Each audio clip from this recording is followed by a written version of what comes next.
उत्तराखंड प्रदेश में चयनित शिक्षकों के साथ सरकार द्वारा नाइंसाफ़ी का दौर बराबर जारी है और आज इन लोगों का धरना लगभग 12-13 दिन हो चुके हैं, लेकिन सरकार इनकी सुध लेने के लिए तैयार नहीं है। एक तरफ उत्तराखंड में जहां सरकारी स्कूलों में शिक्षक नहीं है, वहीं हज़ारों शिक्षक सड़कों पर बैठे हैं, लेकिन सरकार इनको नियुक्ति देने के लिए तैयार नहीं है। कल यानी 16 सितंबर 2022 को इन्होंने सरकार की आंखें खोलने के लिए, सरकार को जगाने के लिए एक धरना प्रदर्शन से उठ करके कैंडल मार्च भी किया, ताकि इस मोमबत्ती की रोशनी में ये सरकार को दिखा सकें कि हम यहाँ बैठे हैं और हमारी सुनवाई हो सके। आइए देखते हैं कल क्या हुआ। जिनका चयन हुआ है और ये नियुक्ति के लिए काफी समय से यहाँ पे मांग कर रहे हैं, जानते हैं इनकी क्या मांग है। कैंडल मार्च के लिए अभी देहरादून के गांधी परेड ग्राउंड में यहाँ पे इकट्ठा हुए, तो इनसे जानते हैं क्या ये मामला है, क्या मामला है सर? सर, हम लोगों की सहायक अध्यापक भर्ती जो है LT शिक्षक भर्ती, सहायक अध्यापक भर्ती अक्टूबर 2020 में आई थी और अक्टूबर 2020 में विज्ञापन इसका निकला था। उसके बाद आज 2.5 साल का समय 31 दिसंबर 2021 को इसका परिणाम जारी किया गया। आज जो है 2.5 साल का समय विज्ञप्ति जारी हो नियुक्ति हमको नहीं मिल पाई हमारी। आज हम इस कैंडल मार्च निकाल रहे हैं। प्रदेश के विभिन्न इलाकों में, दूर दराज के इलाकों में गरीब मजदूर और किसान के बेटे और बेटी जो है अपने स्कूलों में शिक्षकों की कमी से परेशान है। उन लोगों के लिए सरकार को सोच के रूप में हम कैंडल मार्च निकाल रहे हैं कि आप उनकी पीड़ा को क्यों नहीं समझते। न सिर्फ हमारी नियुक्ति की पीड़ा, बल्कि उन बेटे बेटियों की पीड़ा को क्यों नहीं आप समझते हैं जो अपने लिए शिक्षकों की मांग करें। लगातार प्रदेश के दूर दराज की बात मैं सरकार से ये मांग करता हूँ, ये लड़ाई अब सिर्फ IT शिक्षकों की लड़ाई नहीं है, ये लड़ाई अब उन बेटे बेटियों की भी लड़ाई है जो अपने प्रदेश के अपने स्कूलों में जो है शिक्षा की मांग कर रहे हैं। सरकार से मेरी मांग है कि 800 LT चयनित अभ्यर्थियों को जल्द नियुक्ति दे दी जाए। इसलिए आज हम जो है शोक के रूप में कैंडल मार्च निकाल रहे हैं। बेटे और बेटी को, गरीब मजदूर किसान के बेटे और बेटी टीचर के लिए जो है स्कूल में शिक्षकों के लिए लगातार परेशान है। आवाज दो,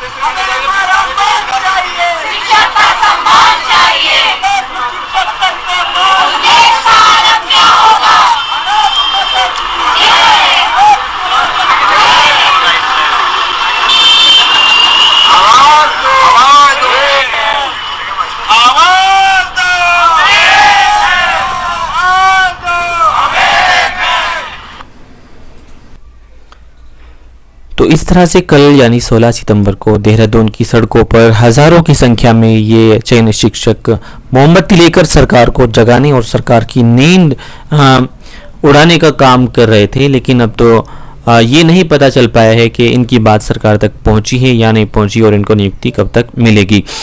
लेकिन ये एक बहुत ही दुर्भाग्य की बात है कि प्रदेश में जहां स्कूलों में शिक्षक नहीं हैं, जो छात्र हैं वो सरकारी स्कूलों से अपने नाम कटवा रहे हैं, क्योंकि जब वहां पे पढ़ाई ही नहीं होगी, किसी भी सब्जेक्ट के पूरे टीचर वहां नहीं है, तो फिर छात्र का भविष्य कैसे संवर पाएगा और कैसे वो अपने जीवन में आगे बढ़ पाएंगे। आइए देखते हैं कुछ अगली रिपोर्ट।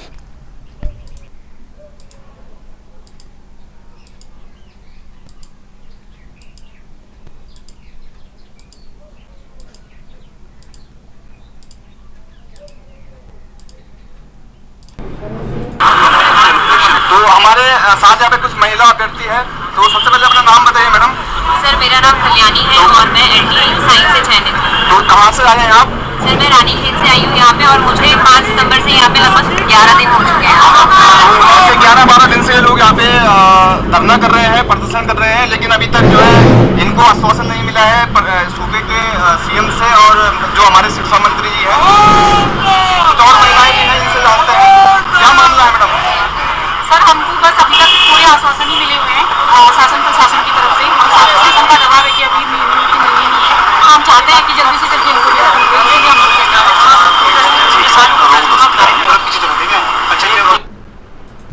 प्रदेश के दूर दराज क्षेत्रों से भी कल रैली और जो कैंडल मार्च था, उसमें चयनित शिक्षक शामिल हुए। आइए देखते हैं और सुनते हैं क्या बोला इन्होंने। इस टाइप से हमें क्या ठोकरें खानी पड़ रही है।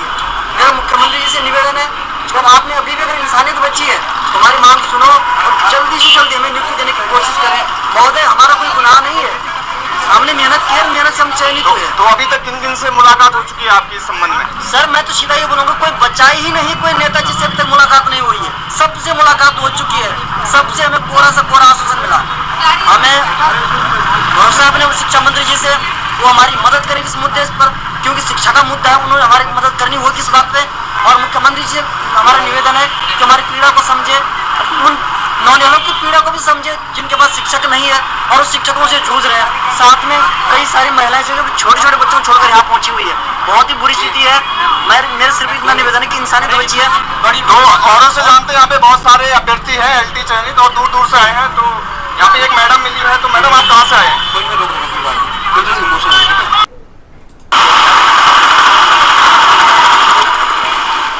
हमारे साथ एक और अभ्यर्थी जुड़ रहे हैं जो कैंडल मार्च को लेकर यहाँ पर एकत्रित हुए हैं। इनका नाम जानना चाहेंगे। सर, आपका नाम क्या है और आप कहाँ से आए हुए हैं? सर, मेरा नाम रितेश है और मैं उत्तरकाशी से आया हूँ।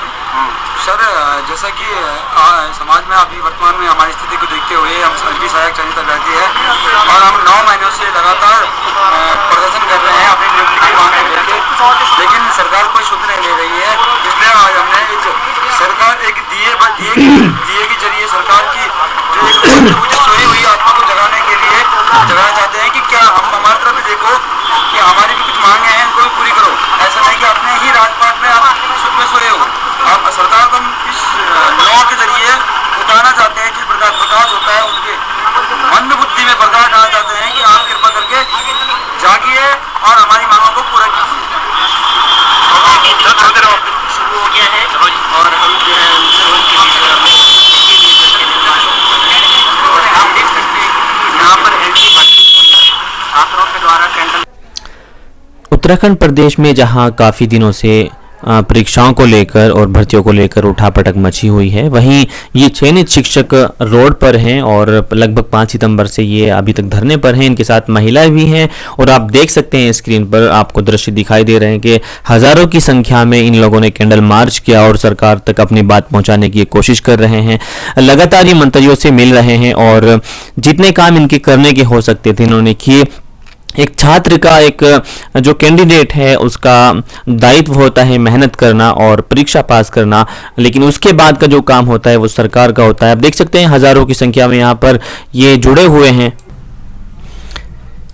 इन शिक्षकों के हाथ में जो दिया है वो केवल एक दिया नहीं है बल्कि एक उम्मीद है जिस पर इनकी जिंदगी चल रही है और ये चाह रहे हैं कि जिस तरह हमने एक दिया जलाया है, रोशनी की है, इसी तरह सरकार को भी हमारी सुध लेनी चाहिए और हमें नियुक्ति देनी चाहिए। कल जैसा कि आप जानते ही हैं, उत्तराखंड के मुख्यमंत्री श्री पुष्कर सिंह धामी जी का कल जन्मदिन था और पूरे प्रदेश में उनका जन्मदिन बहुत खुशियों के साथ मनाया गया। लेकिन यहाँ पर प्रदेश के जो शिक्षक हैं वो भी चाहते हैं कि हमारा भी ख्याल किया जाए और हमें भी नियुक्ति दी जाए। इसी तरह प्रदेश के जो हज़ारों स्कूल हैं वहाँ पर शिक्षक नहीं हैं, वो छात्र भी चाहते हैं कि इस अवसर पर हमारे स्कूलों में भी शिक्षक ज़रूर आएँ। बात केवल इन चयनित शिक्षकों की नहीं है, बात है प्रदेश के जो बच्चे तैयारी कर रहे हैं, जो अभ्यर्थी अभी सरकारी नौकरियों के लिए तैयारी कर रहे हैं। बात उनके विश्वास की भी है, कहीं ना कहीं उनका भी विश्वास डगमगा रहा है क्योंकि उनके सामने एक उदाहरण है। वो लाइव इस चीज़ को देख रहे हैं कि जब इतनी मेहनत करने के बाद जो प्रदेश के बच्चों का भविष्य बनाने वाले शिक्षक हैं, जब सरकार उन्हीं की सुध नहीं ले रही है और उन्हीं को नौकरी नहीं दे रही है, तो फिर हमारा क्या हाल होगा। तो इसी तरह आप देख सकते हैं कि हज़ारों की संख्या में इन लोगों ने ये जो रैली की है और मोमबत्ती के साथ कैंडल मार्च किया है। अब इनके इस कैंडल मार्च का सरकार पर क्या प्रभाव पड़ेगा, क्या इसके बाद भी इनको नियुक्ति मिल जाएगी या फिर ये सड़कों पर ही बैठने के लिए मजबूर हैं, ये तो समय ही बताएगा। लेकिन आपका भी फर्ज बनता है कि इनकी बातों को, इनकी जो मांग है वो सरकार तक जरूर पहुंचाएं, क्योंकि ये प्रदेश के वो शिक्षक हैं जिनके अंडर में आपके बच्चों का भविष्य आता है। आपके बच्चे जिन स्कूलों में पढ़ने जाएंगे वहीं पर ये शिक्षक शिक्षा देंगे। तो इसीलिए सरकार को भी इनकी सुध लेनी चाहिए और जल्दी से जल्दी इनको नियुक्ति दे देनी चाहिए। अभी तक इनका धरना निदेशालय, शिक्षा निदेशालय जो देहरादून में स्थित है वहां पर चल रहा है और लगातार इनकी मांग नियुक्ति देने की है। वहां पर लगातार मंत्री भी, लोग भी लगभग आ जा रहे हैं, जो बड़े बड़े अधिकारी हैं वो भी पहुंच रहे हैं और इन लोगों को केवल आश्वासन मिल रहा है। और अभी इन्होंने बताया था कि शिक्षा मंत्री जी ने इनको एक आश्वासन दिया है कि 7 दिन में आपका जो फाइल है वो ट्रांसफ़र हो जाएगी और जल्दी आपकी नियुक्ति हो जाएगी। तो इसी वजह से अभी तक ये लोग रुके हुए हैं, भूख हड़ताल नहीं कर रहे हैं। लेकिन अगर जो मंत्री जी का आश्वासन है वो खरा नहीं उतरता है और उस पर अमल नहीं होता है तो जल्दी ही ये लोग भूख हड़ताल के लिए भी मजबूर हो जाएंगे।